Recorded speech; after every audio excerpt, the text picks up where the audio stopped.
Good afternoon and welcome to the Columbus Metropolitan Club. We're streaming live from the Boathouse here at Confluence Park, and it's delightful to have so many of you here in the audience with us or online with us. My name's Jane Scott, and I serve as the President and CEO of the Columbus Metropolitan Club, and we really do appreciate you turning in today, so thank you very much. The Metro Club's live streaming is presented by the Emergency Response Fund of the Columbus Foundation in partnership with the Columbus Dispatch and PNC. We'd like to thank each of you who purchased a virtual seat for today's forum. Throughout this last almost a year now since we've been live streaming, having those of you purchase virtual seats has really enabled us to keep the conversation going. So we're very grateful for that support. You can learn more about the Columbus Metropolitan Club, register for upcoming events, join or renew your membership, or make a donation anytime at the columbusmetroclub.org. So today, the Metropolitan Columbus's diverse population of more than 2 million includes more than 25% of our neighbors who identify as Black, Asian, or Latino. More than 100,000 people in Columbus are foreign-born, and they account for about 82% of our new residents. This diversity translates to hundreds of business owners and employers who bring unique talents and contributions to the fabric of our community.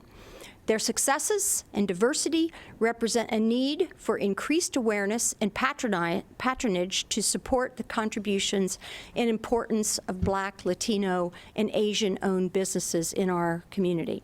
So let's welcome our folks today. Executive Director of the Central Ohio African American Chamber of Commerce and Program Manager of the Columbus Urban League, Averi Frost. Thank you, Averi. President, Hispanic Chamber of Commerce and COO of La Mega Media, Claudia de Leon. Vice President of Asian American Commerce Group and VP of Human Resources and Risk Management for the Children's Hunger Alliance, Dr. Joy Lagunzad. Got it? Okay. Kouns-Lewis, and our host today, journalist at Columbus Business First, Hayleigh Colombo. Hayleigh, it's all yours. Thank you, Jane. I am very much looking forward to this conversation today with you all. Thank you so much for being here.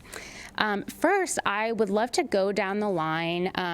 Maybe we can start with Averi. If you might be able to each share with us what the impact is in Central Ohio of the businesses represented by your organization. So when we're talking about impact, talking about the number of jobs, how it impacts the social fabric, and kind of what the size is of your organizations. Yes. Well, good afternoon. Thank you all for having me today on this panel. So as far as the African American business community is concerned in the Central Ohio Metropolitan Service Area, we know that as of the last survey of business owners in 2012, and I haven't seen the 17, but there were over 21,000 self-identified Black-owned businesses in our region.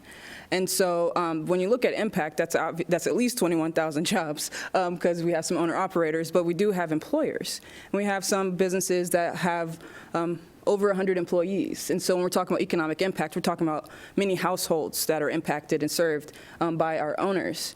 Additionally, when we're thinking about, I saw this question, I think about what is our cultural impact on the community, and there's a variety of ways that Black-owned businesses have impact culturally, but I'm thinking about our beautiful restaurants, our diverse, we have, and all of us could probably attest to that when we're talking about some great cuisine that we have here in Columbus, but we're caretakers, we're service providers, there are consumer companies like personal care companies, and you see a lot of Black-owned businesses on the business-to-consumer side, as well as the B2B. But we do have a lot of activity and are quite pivotal. When you look at the service providers, all of us could say this, that especially in COVID times, that a lot of our businesses were essential and had to stay open.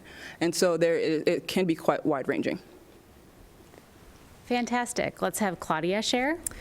Sure. So thank you again for having me on this panel. The Hispanic community is a bit newer to Central Ohio. As far as the state is concerned, there's around 16,000 Hispanic-owned businesses across the state. Franklin County probably has one of the largest populations, with close to 4,000 businesses here. The majority of our businesses are concentrated in construction and the services industries. A lot of them in the food industry and food and housekeeping and so forth.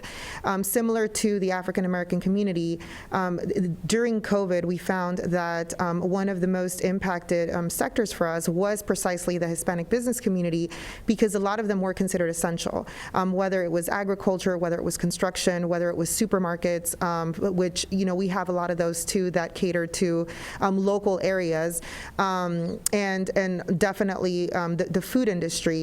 This also impacted a lot of our families because the education and the way that a lot of our communication has to be in Spanish.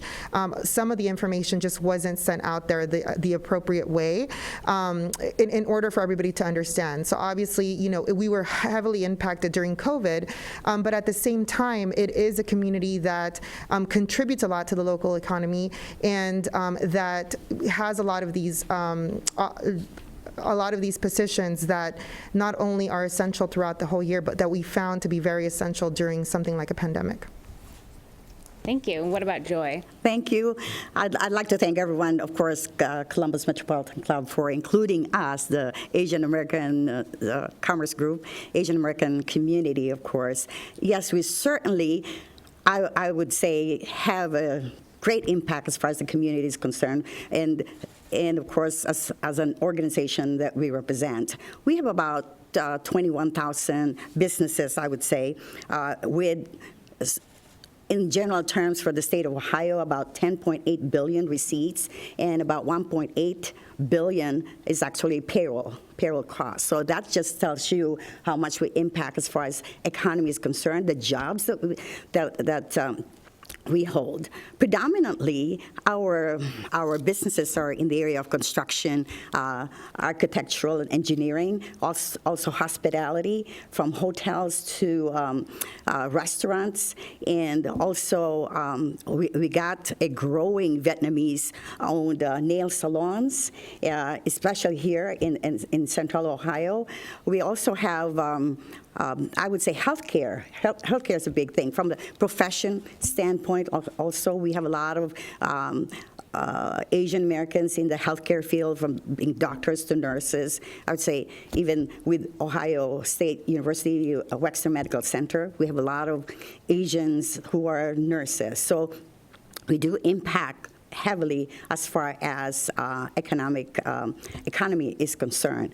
Now, with regard to COVID, we certainly have been impacted. We have a lot of restaurants that have been operating in a very reduced capacity. They have been impacted, and especially with the curfew, and even with some unrest that had happened, it has affected some of our, I would say, Asian American owned, I would say, restaurants. Okay.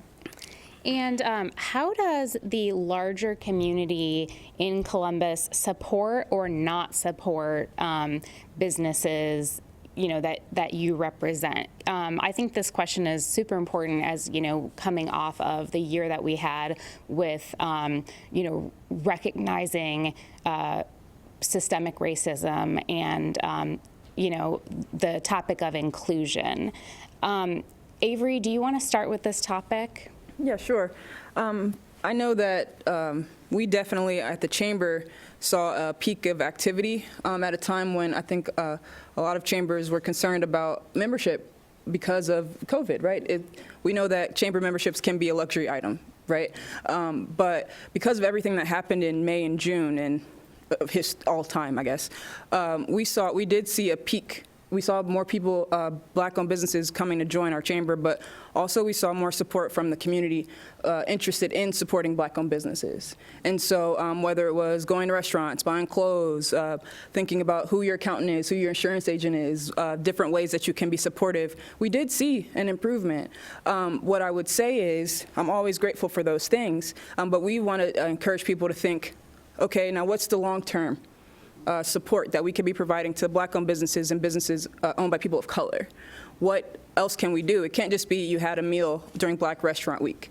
That's, I mean, thank you, for sure, but that can't be the only thing. And so we have to look at how are we making long-term investments into our communities of color to, create equitable spaces. We're not saying give us handouts. We're saying come buy from us. We have great things too.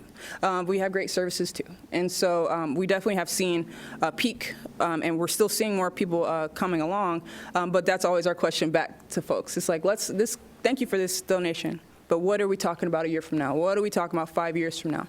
And it's just an ongoing conversation. So I think as far as the Hispanic community is concerned, this has been interesting for me to watch over the past 17 years. That's how long I've been in Columbus. Coming originally from South Texas, it was never an issue. It was just a business was a business, a community was a community because, the Hispanic community in Texas has been there for a lot longer. Throughout the years in Central Ohio, I have definitely seen how our community has been embraced a lot more by the local economy and by the general market. Similar to what happened in Averi's case, in our case, there was a lot more interest during COVID, and as much as it affected negatively in a lot of different aspects, I think for us to be able to get this additional exposure was very important. And it wasn't so much because some of these businesses were specifically Hispanic. It was this embracing of everything local, right? So supporting the small business owners and the local economy, and how because a lot of our community is either migrants, so people coming from another state, or immigrants, new Americans coming entirely from a different country, it's just in our bloodstream to open up a business and to contribute in that way to the economy. A lot of times it's not, we've got the Ohio State University here, which is the second largest university in the U.S. that attracts a lot of the Hispanic community, but unfortunately a lot of people, graduate and leave, whereas the migrant community and the immigrant community stay here and set their roots because they see what a great community it is to raise a family, to start a business, and all the opportunities that are out there. And I truly have seen that there is a lot of support locally, and I'm not entirely sure that it is because we are, we're a Hispanic community, or because of, all of the different creative industries that we're involved in. Something that, Averi mentioned, having Black Restaurant Week, for example. We have Hispanic Restaurant Week as well, and something that I find super interesting is that it's an opportunity for us to also educate the general community that, and I'm Mexican, but not everything is Mexican, especially in Central Ohio, the Latino community here is comprised of around 47% of Mexican roots, but the rest of it is everywhere else. And there is such a great variety of different cultures within the Hispanic community, whether it's food or it's music or it's restaurants, but it's also interesting to see where people are coming from and what industries they're in. So whether it's a healthcare industry or whether it's the technical people that are involved in tech, if you look at the way that geography is set up, it's obviously a lot easier for there to be a higher immigrant population coming from Mexico because it's right across the border. But when you look at people coming from the Caribbean or Central America or South America, there is a lot of talent there. And a lot of times it's doctors and engineers and nurses and people with MBAs that are coming here because they're either refugees or they're looking for a bigger opportunity, and it's an entirely different type of industry. And I think as the general community becomes more educated as far as what it means to be Latino and where we're coming from, there's definitely a much higher embrace on the different things that we're able to contribute to the local economy. Fantastic. And Joy, can you share? Certainly, since 2020, the Asian American population has doubled. And having said that, we do have as far as support for the larger community, one of the many strategic ways that we have been doing is to align with Franklin County, their EO division, the Ohio Department of Administrative Services, and most recently, we signed a strategic alliance memorandum with the Small Business Administration, federal SBA, actually. So that in itself, we want to make sure that our larger community, our larger business community get the support from all this government I would say liaisons that really are handing out loans, money, especially to minority-owned businesses. So we want to make sure that they have access to this information, Most recently, we even had an education coordinated with the SBA to make sure that our Asian American-owned businesses have access to the PPP.2. So that is one of the many ways that we're trying to really support the larger community. Again, we would like to be considered as the central, point of connection, of contacts with regard to finding resources for Asian American-owned businesses. The Indian community is one of the fastest growing owned business here in Central Ohio. Next is the Chinese American-owned businesses, followed by Korean. Filipinos also have been emerging as far as owning businesses. So we do have that support, and we're making sure that, again, we, as the Asian American Commerce Group, is the central point, the central connection. We provide that synergy, and we want to make sure that we are able to provide them these resources.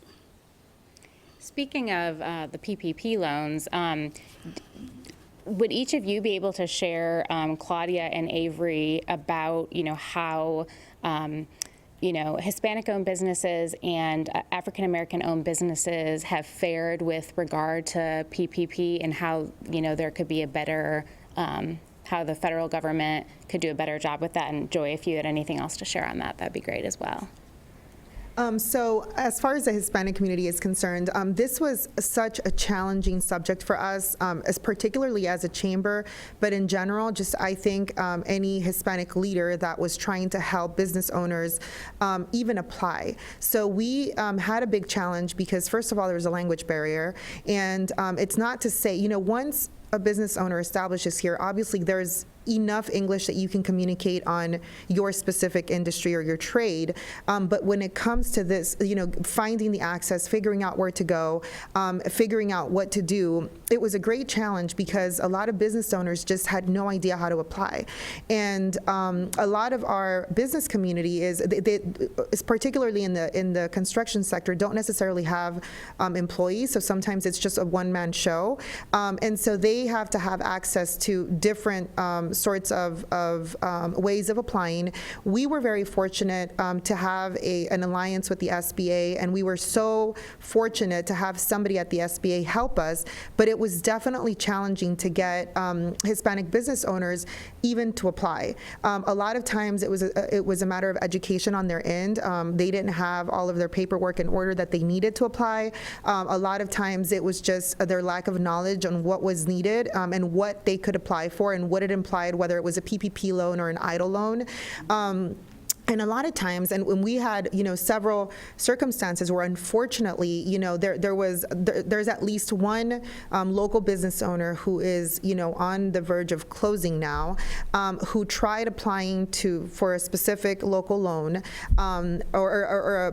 it was a loan, I'm sorry, and he was told, you don't qualify because you're not African American. So it's minority, but it's only for this specific group, and that's not how it was originally promoted. So So he went through all the steps, and it was very unfortunate for us because it was also a learning process. A lot of times you say minority and you're like, well, we fit into being that minority pool, but we didn't realize that there were, some, I guess the small print or whatever it was. Now, I think that was, one isolated case, but in many cases it was just a matter of getting people to know how to apply and where to go, and then how to follow up and what to do to be able to obtain those funds. So it's definitely been challenging, and that's probably what has kept us busy the last year, is just going through that process.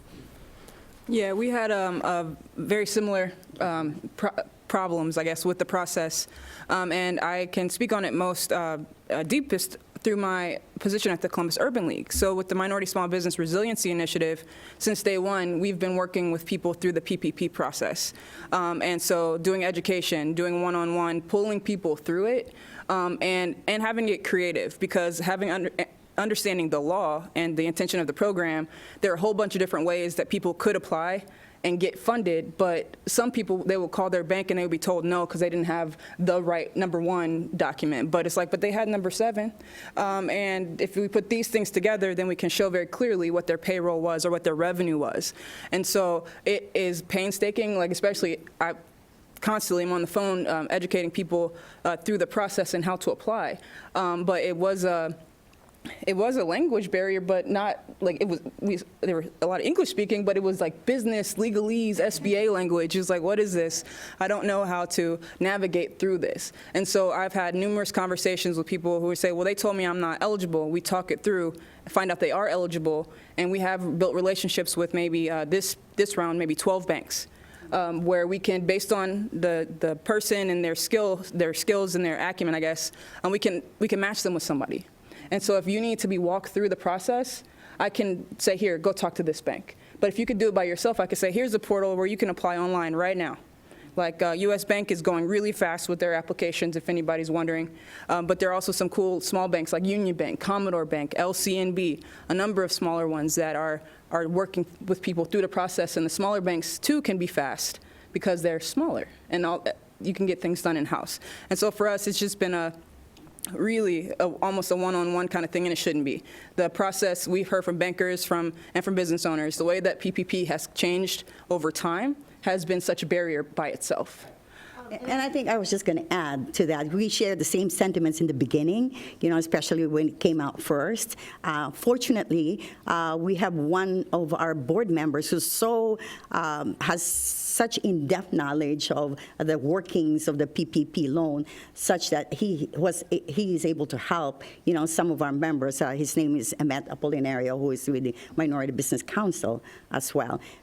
So with that, we did express that challenges because we experienced the same, and we told the SBA, you got to do something about streamlining your process, and so they're doing something from the latest thing that I've heard from them, that they're really doing something. I think the new streamlined process is going to come out soon, and also translators, they recognize that for some communities, English is not the first language, so they're from what I understand, they're doing something about it. And I'd like to add something to that as well, because I'm sure as people are looking at us and listening to us, you might agree that this has not been an issue that is specific to the minority community. I think in general, a lot of small business owners just had trouble, going through the process. I think what makes it unique for the three of us on this panel is that the three of us also serve new Americans. And so on top of just the general lack of knowledge that a business owner may have, there's also, both of these ladies have said, there's also a language barrier on both ends, and there's cultural barriers too, to the different communities that we serve.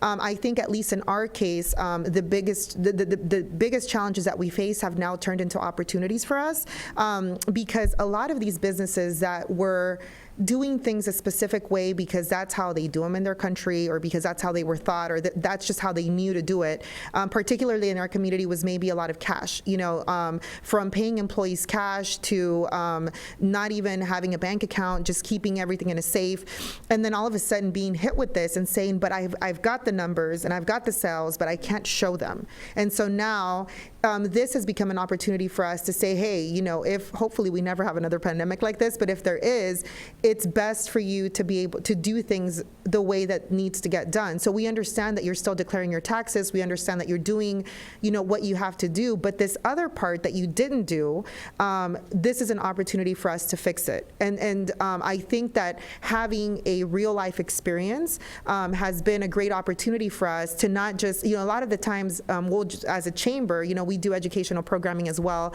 and we'll tell businesses you should be doing this. We'll have speakers come in from banks and from nonprofits, but it doesn't make any sense until there's a real life opportunity. So this has been a great opportunity for us too. That's a really interesting point, Claudia.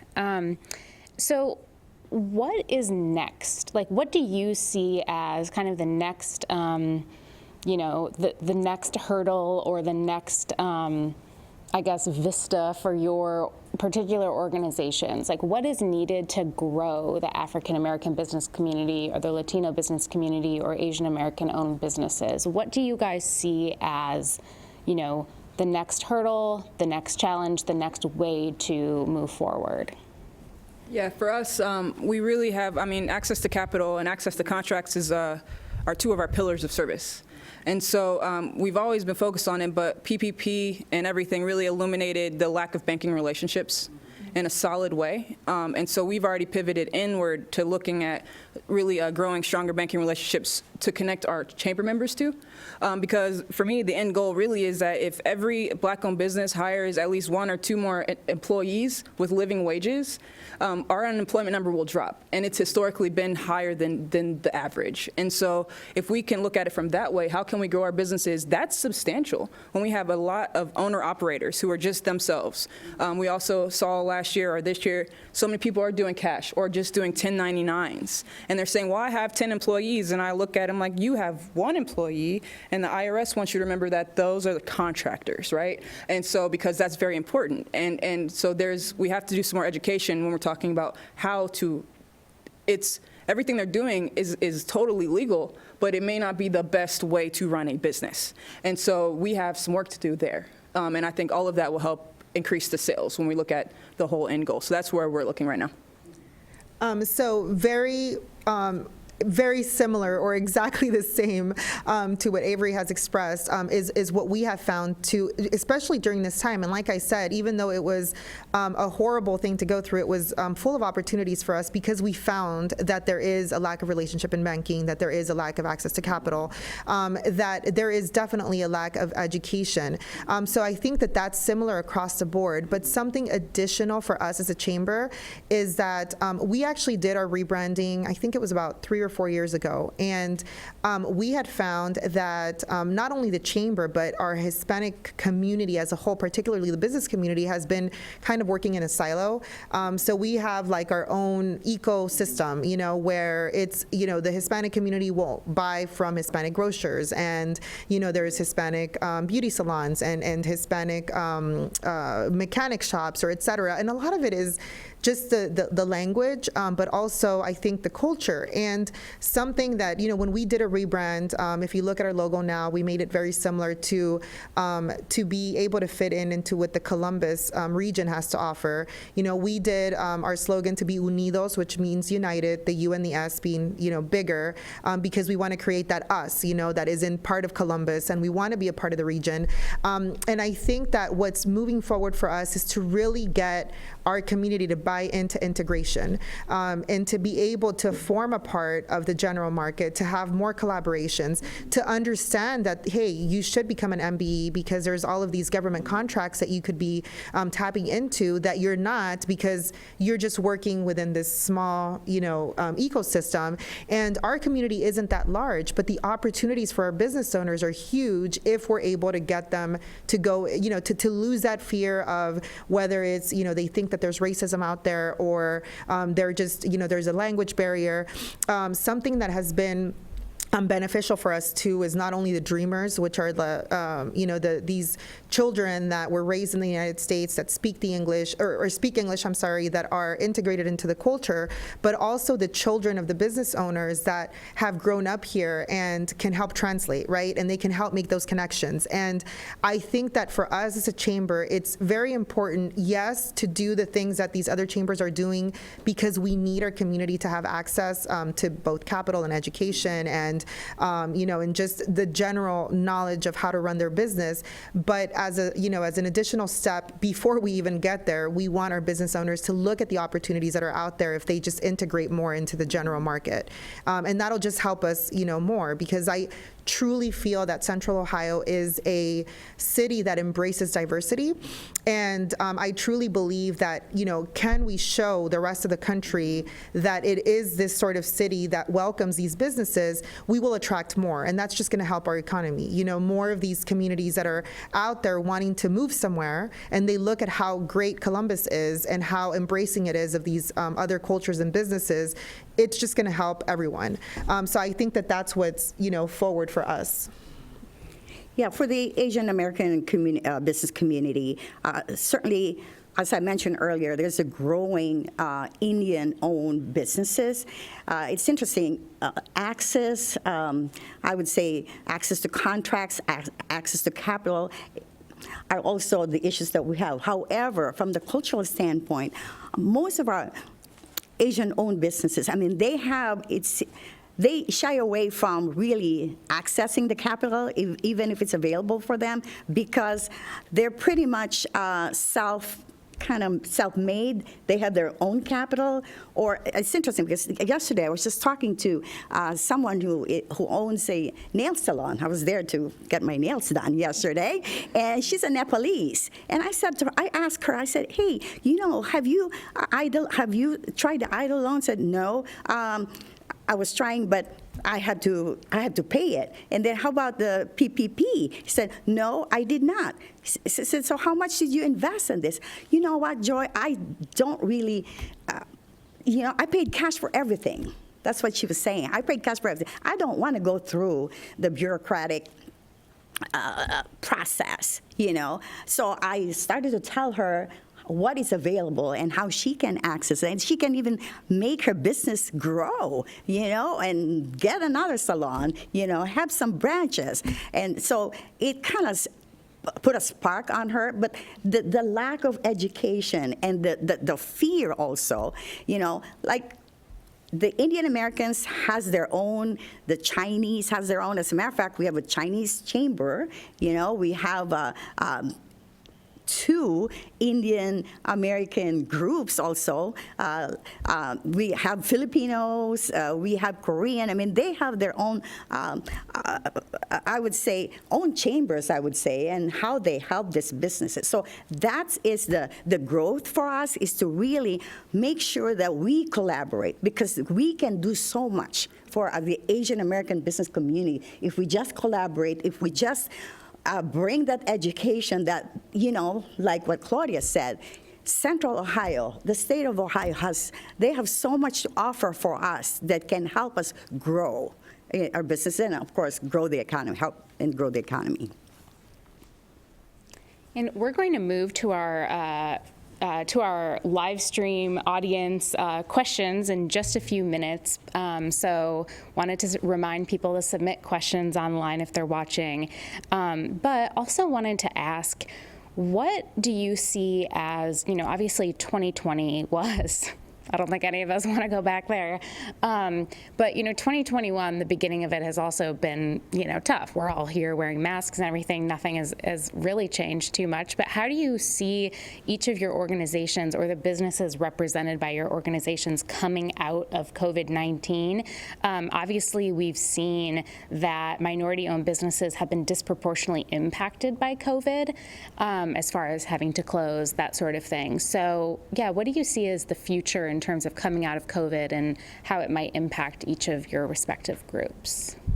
I would say for us, so one thing I don't know if I mentioned, we are probably the youngest group up here. So we formed in 2018, in January 2018. And so this has been a weird year, right, as part of our startup phase. But what we're seeing, I think that I haven't actually heard from any members that they've closed. But I know of other Black-owned businesses that have, and I know of a number of restaurants that have.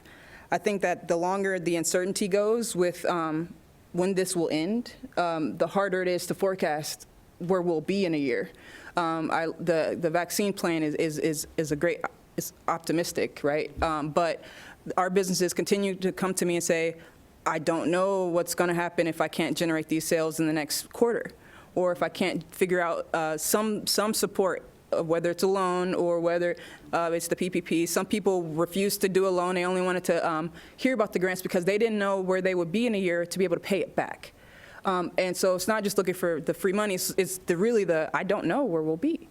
And so because of that, but I see now people are turning to idle because that 30-year term is much more interesting. But there is this huge uncertainty still. And so I know that I can say pretty surely that none of our members have closed, but that doesn't mean that there's not a huge struggle. And because if you were able to join a chamber with cash and you had the cash flow to front it, you're in a different place coming into COVID than other people might be.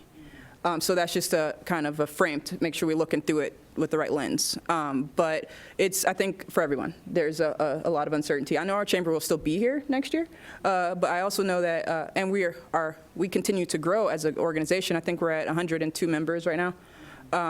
Which is the highest we've ever been, and that happened during COVID. And so it's, I think it's a big question mark. I'm not going to even posture and say otherwise for us.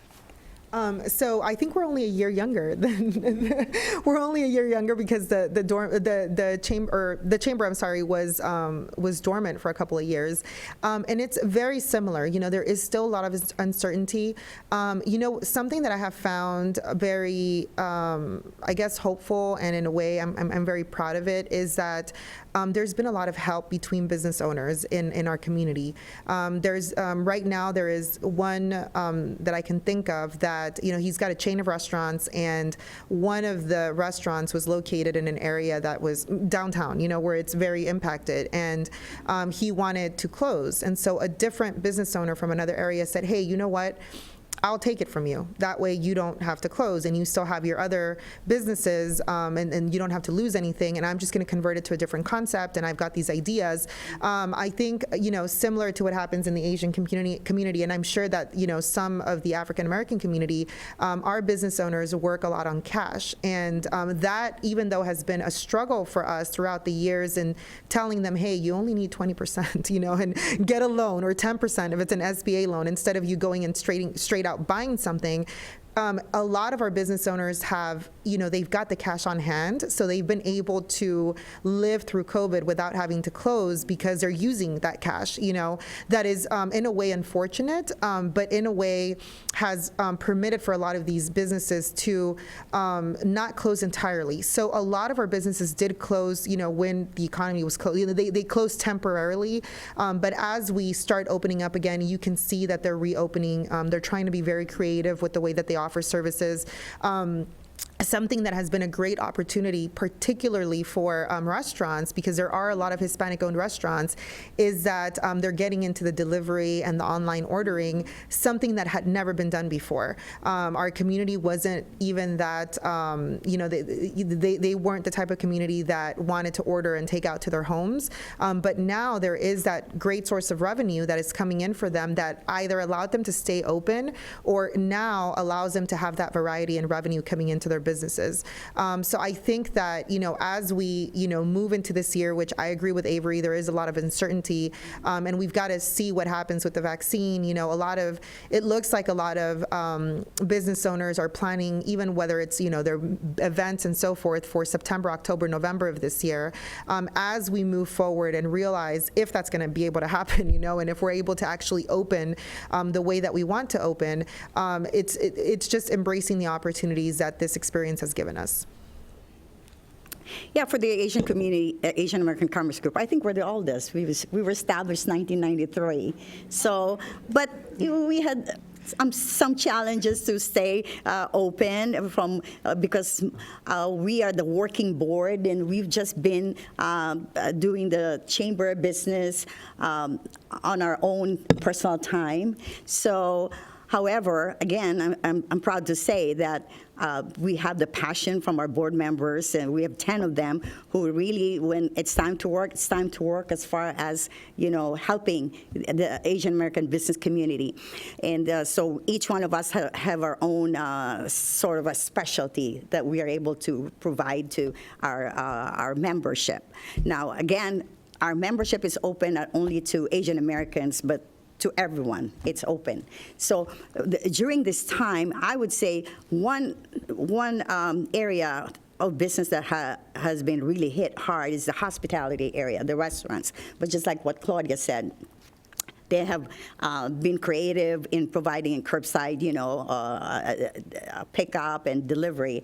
There's one, I would say, Chinese restaurant that's on Sawmill, very famous. They've been there for a long, long time. They've not done this curbside pickup, but I tell you, he said, the owner said, it's better than having dine-in. They're actually better from an income standpoint. So hotels, of course, we have one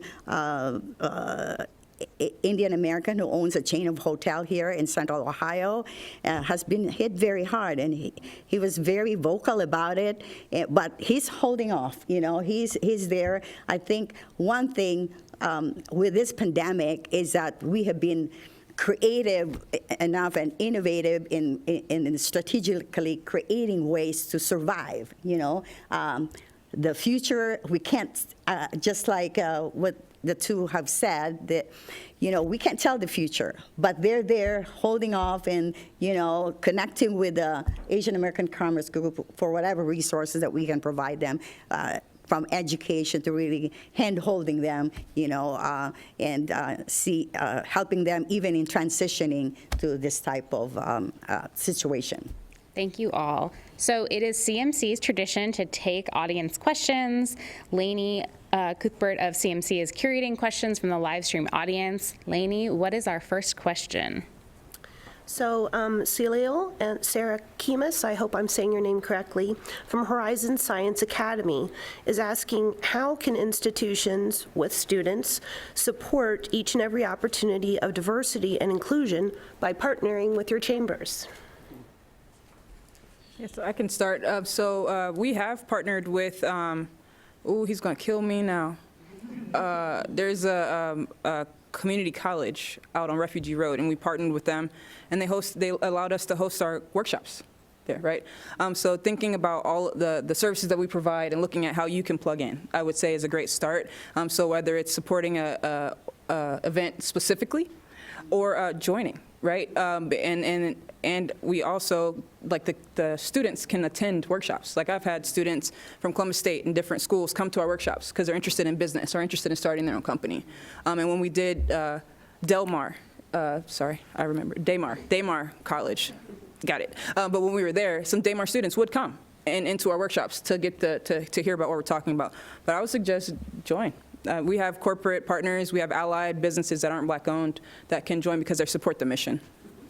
So we have also partnered with a couple of schools. Columbus Bilingual Academies is one that has allowed us to host our annual job fair.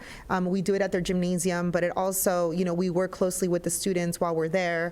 And similar to what Averi said, there can be partnerships in whether it's sponsorship or even depending on what grade level the student is in, internships. There is a lot of opportunity there because in our case, we are also a volunteer working board, and there's a lot of opportunities, whether it's in education or it's in even marketing or social media or whatever, that students could kind of help with us or also attend some of these workshops because they are free. There's specific things that are open only to membership, but there's a lot that we do that's open to the general community, and so having that sort of involvement is important. And I think that you said this was coming from Horizon Academies. I know that they cater to a large Hispanic population as well. So it's good, I think, for students to know from a very young age that there are these opportunities out there, and that there's other people like us, that are excelling in the world. And I think that would be a good way of exposure for them too.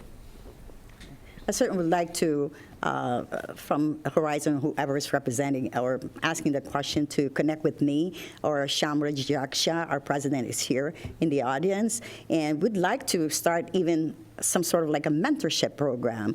Also, we have events. One event that's coming up for us is the Economic Summit.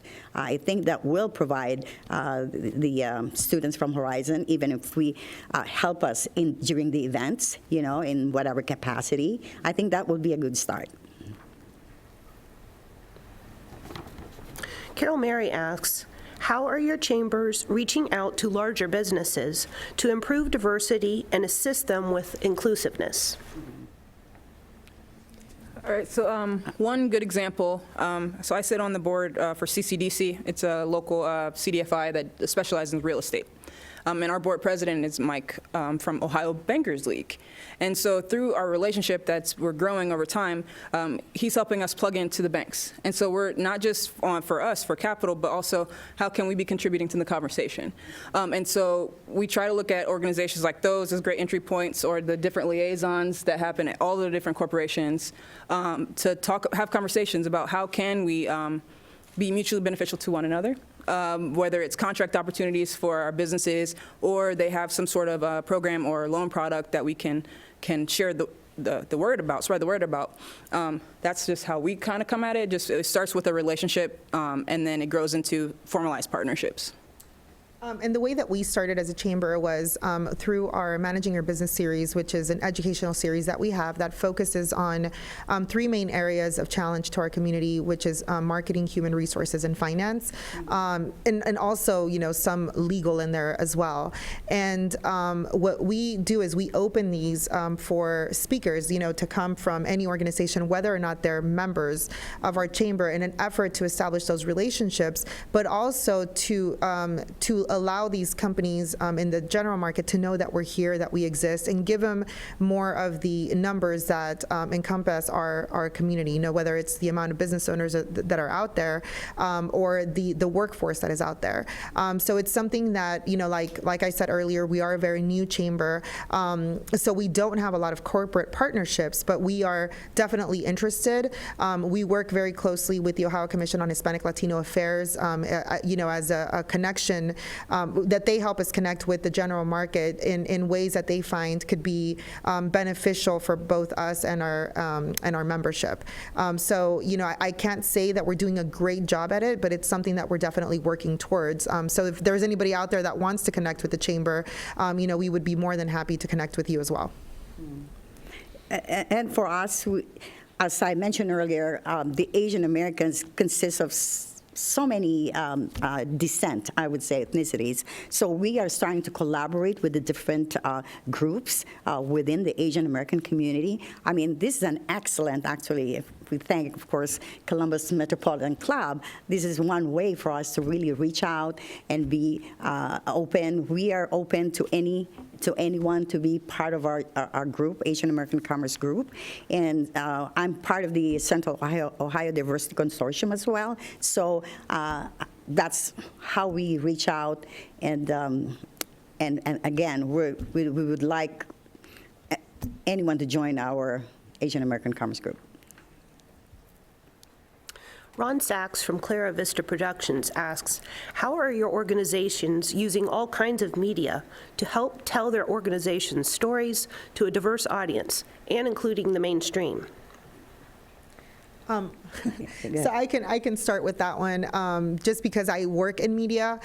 So one of our biggest partnerships is with La Mega Media, which is a company that I work for, and that actually was coincidental. That's how I became involved with the chamber to begin with.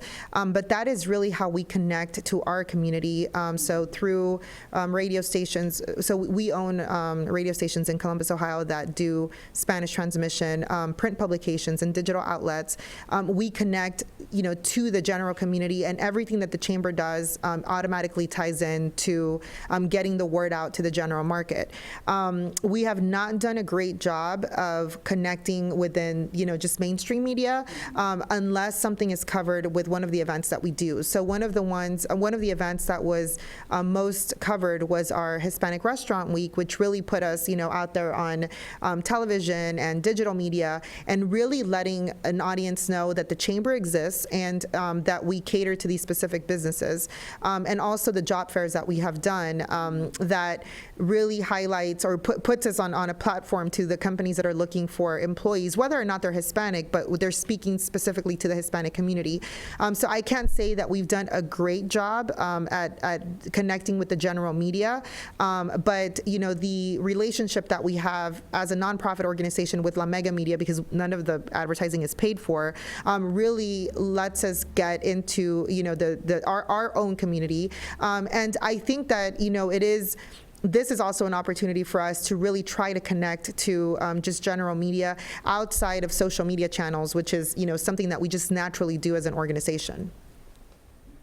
We just updated one of the many ways, we had just updated our website to make sure that for any job openings or contracts that are available are posted. Second is, our Facebook page. We're very much alive as far as the Facebook page is concerned. LinkedIn, So we have about 3,000 in our database right now, and they're not only Asian Americans. They're really, a very diverse group of people in our database. And so with that, every time we have an event or any program, we certainly blast it out to those 3,000 and more.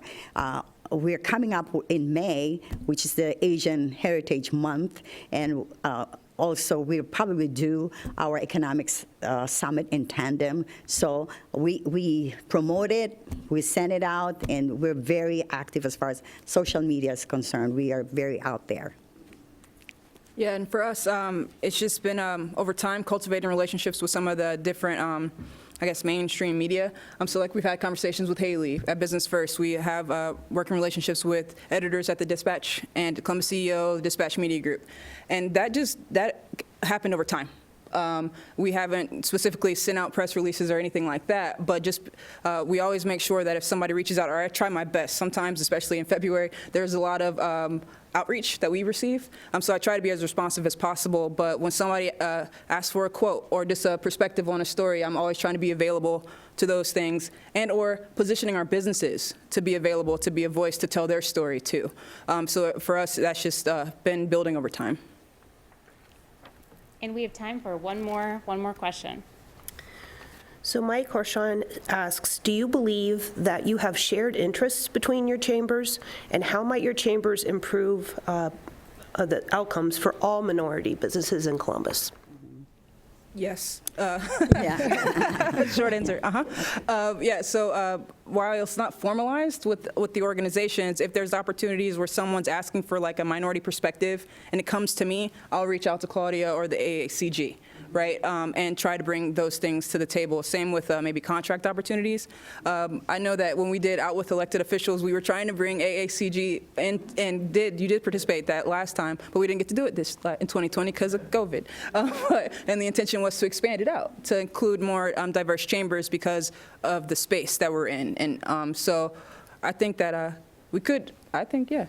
So that's definitely a yes for us, and I want to, give kudos to Averi, because she has been, ever since the chamber started, Averi she was the very first chamber that reached out to us for collaboration, and I thought that was very interesting because we had, when I started with the chamber, there really wasn't any collaboration with any other chamber, and then today I found out that before it went dormant, we were collaborating with the Asian chamber as well.